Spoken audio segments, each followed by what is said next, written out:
32. All right, tomorrow night, Seahawks back at it again. We talked about their disappointing loss earlier in the show. Tomorrow night, the Seahawks head to Arizona to play the Cardinals on Thursday Night Football. First of all, action green uniforms. They're going to be back in them again. We saw them last year. Yes or no on the action green uniforms for the two of you? Do you like them? Do you know? You don't like them, Seth. Seth's a fun hater. Yeah. Why don't you like them? It's an eyesore. It hurts. Okay, DJ, what do you got on the yes or no on the action? I'm all in on them, man. I love the color rush unis. You don't see this very much in the NFL. Every team wait a minute. You don't see, okay, no. Let me finish my comment. You don't every team wears you don't see a lot of jersey variation in the NFL like you do in college, and that's something that is exciting. Every week we see, Oregon's going to wear this, Oregon's going to wear that. Like in the NFL, you know what you're going to get week in and week out. And the color rush is a nice change up to that, nice change of pace. Okay. Very, very bright, very vibrant, exciting. I got beef with any team that thinks color rush is an all-white uniform. Yeah, like the Packers. White is the absence of color, therefore not a color rush jersey. So are you making a case for the color rush jerseys? Yes, but I want the Packers to be wearing yellow. I want the Vikings to be wearing purple. I want the Bears to be wearing either blue or orange. Don't care about the Bears, whatever they want to wear. If they come out in white, it's like, what are you doing, dude? Vikings are purple. Vikings are well, I haven't seen all of them. Yeah. But what I'm saying is, whoever comes out in just a white color rush uniform, you're dumb. Stop it. Yeah. Wear your accent color. I agree. So that's our stance on the color rush uniforms. Seth, not a fan. Everyone else, yeah, they work for us. We talked about the Seahawks loss to the Redskins, and that made tomorrow night's game significantly more important, in my opinion, because the Los Angeles Rams lead the NFC West at 6-2. Seahawks follow at 5-2. Cardinals are 4-4, and the San Francisco 49ers are 0-9, so they're out of it. But Cardinals get a win tomorrow night. Seahawks 5-3. That's my bad. Seahawks are 5-3, correct? What'd you say? I had 5-2 written down. That was my bad. No, you're good. We'll do the NFC standings again. Los Angeles Rams 6-2, Seahawks 5-3, Cardinals 4-4. That's a nice thing about and football. The San Francisco 49ers are 0-9. Cardinals pick up a win. They are 5-4. Seahawks lose. They are 5-4, and the Rams creep further and further away. So the Seahawks need to come out and win tomorrow night. What do you guys think? Huge game for the Hawks, wild card standings wise, and just to keep pace in the division. The Rams, they have looked good, but I'm still not a believer of their success. I believe the Hawks are tied right now for a wild card position. Everybody is like 5-3. They're right, kind of jumbled up. So big game for them. If they win, they'll kind of take a step in the right direction towards kind of separating themselves, hopefully. Well, the Seahawks have struggled in Arizona the last couple years, but they are playing against a backup quarterback, so it's definitely a should-win game. Not necessarily a must-win, but definitely a should-win. So you talk about that backup quarterback. Last weekend, the Arizona Cardinals used Adrian Peterson, who they acquired earlier in the year from the Saints. Adrian Peterson had 37 carries and went for 159 yards. It happened against the San Francisco 49ers. But as Seahawks fans or people observing the Seahawks, should we be a little bit concerned about what Adrian Peterson has the potential of doing against this defense? I mean, what should your thoughts be when you see 37 carries for 159 yards? Well, I doubt he's going to have nearly that many carries against Seattle simply because the Seahawks should be leading most of that game. Arizona's going to have to pass the ball more. But also, I think Arizona's still near the bottom of the league in rushing offense. Right, but if they picked him up halfway through the year, but even then that so, would make sense. Even so, he only had 20, 30 rushing yards the week before that. Yeah, I think the Cardinals are going to try to establish that run game because they have a backup quarterback.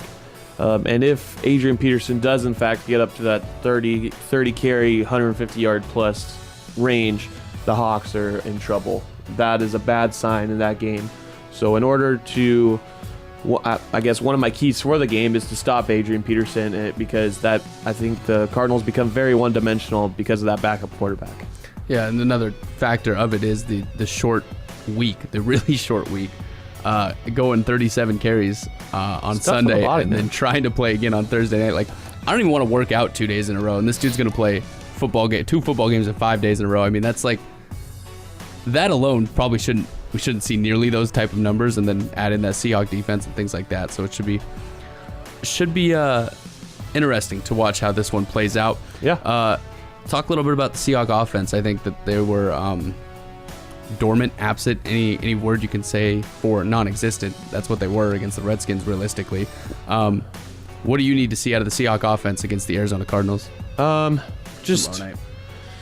Oh man, I don't even. Just better. I think that's just the answer I come up with. They were kind of starting to gel a little bit on that offensive line, but then they moved Reese Audiombo out of there, and then they put Dwayne Brown in there. They've been constantly changing that offensive line, and when you don't work together, you can't develop that continuity that you need as an offensive line. You need 5 as 1.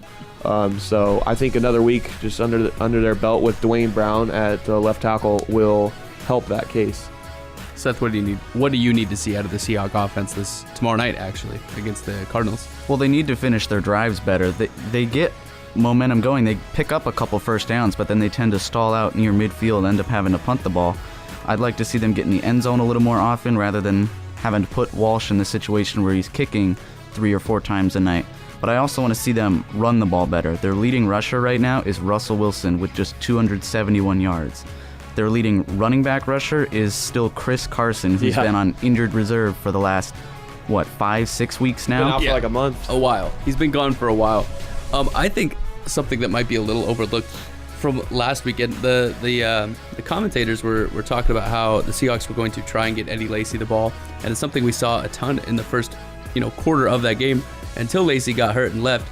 And I think that might be a little bit of a reason why they were so bad last week offensively, is they were so focused on growing that rushing game. I mean, if they worked on it all week and then all of a sudden had to go, oh, we can't do what we want to do anymore. Yeah. I mean, everyone's got a plan until the plan's not going to work anymore. So I think that's what we saw a lot of. That's coach's talk right there. Yeah, you like my coaches speak? I always hear that from Scott. Everyone has a plan until the plan doesn't work? Is that a Scottism? Yeah. Did I just do that? Yeah. I haven't talked to Scott. Yeah. Well, I mean, something that kind of goes along that line is the crazy thing about football is it's unexpected. That's his one-liner that he always I goes shouldn't with. even get to talk for the rest of the show if I just pull the Scottism out without even knowing it. Oh my goodness, I am so sorry. It's not a bad thing. I mean, it is true. Like, if they were working on it all week and then they didn't get to do it for 3/4 of that game, it would make sense that it's like going into a test. You have all the answers in front of you, and you're studying for those answers, and then you get something completely different on the test, which is something messed up profs try to do to you. Yeah, but it's like, not fair. Yeah, it's like that. But so I don't know. I don't need to see him run the ball as far as the Seahawks are concerned. I need to see him pass the ball and score touchdowns, because I think that's what they're more suited to do, and to spend time trying to build a running game. Like, why? Why not just be really, really, really, really, really good at one thing? Yeah. Well, I mean, like you said, they were focusing on trying to get Eddie Lacy the ball and establish that running game. Rawls was named the starter for this week. Pete Carroll, I think, did that yesterday. So maybe they are focusing more on that and having Rawls as the featured back. Whether that's good or not, I don't know. We'll just have to wait and see. But yeah, big game. Color Rush Unis, very cool. You got anything to add, Seth? This one got off the rails real quick. My only thing to add onto your point, Christian, is if you're game planning around Eddie Lacy, you're trying to lose a game. Jeez, he's bringing the heat today. He's an Eddie Lacy hater. He looked okay through the first quarter of that game until he got hurt. Are you mad at what he did? I didn't see him get hit and fall down like someone on this show accused him of doing. He broke a couple of tackles. On a weekly basis. He's fallen over at the first defender he meets every time. That's not true. Go back and watch that first quarter. He was running harder than he had in the past. Yeah, and maybe in the past he done that, but he was running a little bit harder this week, and then if he got hurt. He's such a physical runner, he's not supposed to be getting injured. That's what do you true. mean if he's not? If he's such a physical runner? He's supposed to be a Marshawn Lynch type back who just bruises defenders, takes hits. He's not supposed to be a guy who goes in there, gets injured. first quarter. Well, if you're running Marshawn to, Lynch if is you're, like a Hall of Famer. if you're running into contact, aren't you increasing the likelihood that you do get hurt? Did Marshawn Lynch ever get injured? Everybody compares. Everybody compares Eddie Lacy to Marshawn Lynch. Why? They're not the same person. They aren't the But same. they're the same style, though. Same style, yes, but Marshawn Lynch, man, that dude had something else. He had a fifth gear, or I don't know what it was, but he's about that action, boss.